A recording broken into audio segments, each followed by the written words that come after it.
नमस्कार, एक बार फिर से आप सभी का स्वागत है। इस वीडियो के माध्यम से मैं बहुत यूजफुल जानकारी आप लोगों के साथ शेयर करने वाली हूं, जो सभी लोगों के लिए हेल्पफुल होने वाली है। पति पत्नी के मामले में भी हो सकती है, अन्य लोगों के लिए, कॉमन मैन जो हैं उनके लिए भी बहुत यूजफुल होगी ये जानकारी। जैसा कि हम सब जानते हैं, 1 जुलाई 2023 से क्रिमिनल लॉज में बदलाव किया गया है। सीआरपीसी को बदलकर अब बीएनएसएस का नाम दे दिया गया है। इसके साथ ही साथ सेक्शन भी बदल दिए गए हैं, कुछ सेक्शन नए ऐड किए गए हैं, कुछ हटाए गए हैं।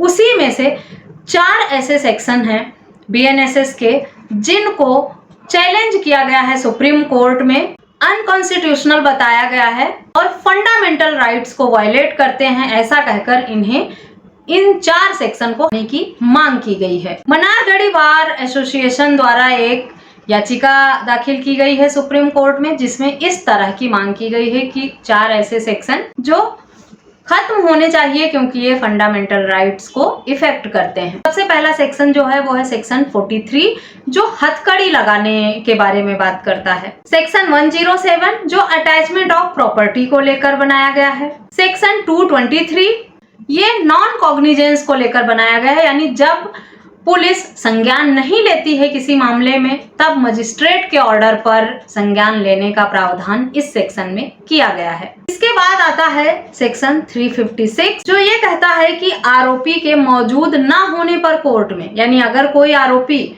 कोर्ट में मौजूद नहीं होता है तो एक निर्धारित समय के बाद उस पर ट्रायल चलाया जा सकता है। इन चारों सेक्शन को चैलेंज किया गया है और कहा गया है ये अलग अलग तरीके से फंडामेंटल राइट्स जो हैं उसे वायलेट करते हैं।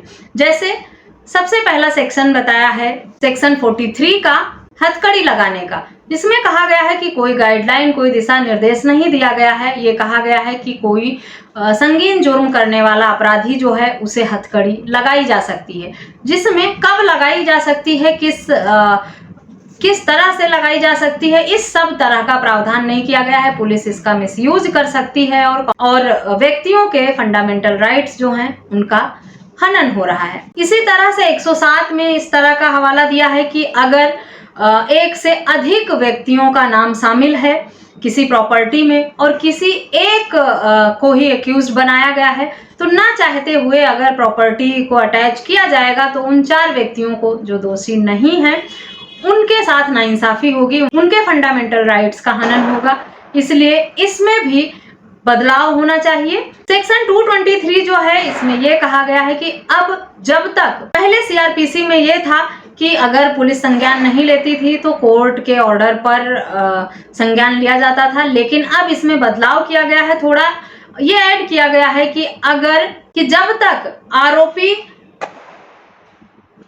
हाजिर नहीं होगा तब तक संज्ञान नहीं लिया जाएगा। इसमें यह ऑब्जेक्शन किया गया है कि अगर किसी आरोपी का पता ही ना हो, वो भाग गया हो, उसके मिलने की संभावना ना हो, तो क्या उसके खिलाफ कार्रवाई नहीं की जाएगी। 356 में जो प्रावधान किया गया है, यानी जो ऑफेंडर हुआ व्यक्ति है, इसमें यह मुद्दा उठाया गया है कि जैसे कोई व्यक्ति ऑफेंडर हो जाता है, भगौड़ा हो जाता है और ट्रायल का हिस्सा नहीं बनता है, भाग जाता है, भगौड़ा हो जाता है, ऑफेंडर हो जाता है, तो भी उसे एक निर्धारित समय के बाद बिना उसके कोर्ट में हाजिर हुए भी उसके खिलाफ ट्रायल चलाए जाने का जो प्रावधान है ये गलत है। ये गलत होगा। इसमें आरोपी को बिना सुने ही उसके खिलाफ फैसला सुनाया जाएगा। यानी ये 4 सेक्शन जो हैं इनमें थोड़ा बदलाव की जरूरत है। ये जिस तरह से अभी बनाए गए हैं इनमें कुछ और बदलाव लाने की जरूरत है। जिस तरह से इन्हें लागू किया गया है ये फंडामेंटल राइट्स को कहीं ना कहीं वायलेट करते हैं, इसलिए इन्हें अगर लागू करना है तो इनमें कुछ और दिशा निर्देश ऐड करने होंगे, कुछ और गाइडलाइन लानी होगी जिससे इनका मिसयूज ना हो सके और किसी के फंडामेंटल राइट्स का हनन ना हो सके। इस मामले की एक सुनवाई अक्टूबर में हो चुकी है, अगली सुनवाई नवंबर के महीने में होनी है।